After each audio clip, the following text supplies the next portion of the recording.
చెత్త వేసుకుంటున్నావా నా దృష్టిలో పడక పూర్వం నువ్వు ఒక కామంతకరంలో నీకు పండే కనిపించడం లేదు. ఆడదాని నీకు చర్యకి దావగిలో నువ్వు మోడలా బానిసా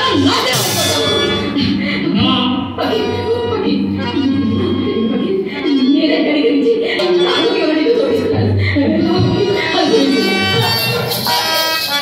నా ఆనందంతా ఒక్కదానివే తొడుకోవాలనుకుంటున్నావు కదా.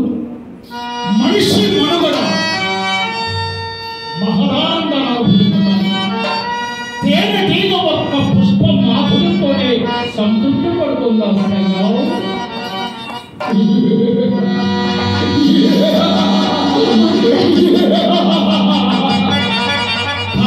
చూడు ఎప్పుడో మృత్యోగు పడిపోయి గోపురంలో శ్రీకృష్ణ పరమాత్మ ఏం చేశాడో తెలుసా?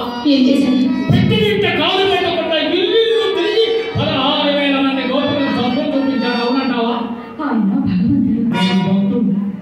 అది గోపురం యుగాలన్నిటిలోనూ ప్రసక్తమైంది కలిగి అలాంటి ఎగువలో పుట్టిన లేడు సర్వశక్తులకు అధినేతయ్యా.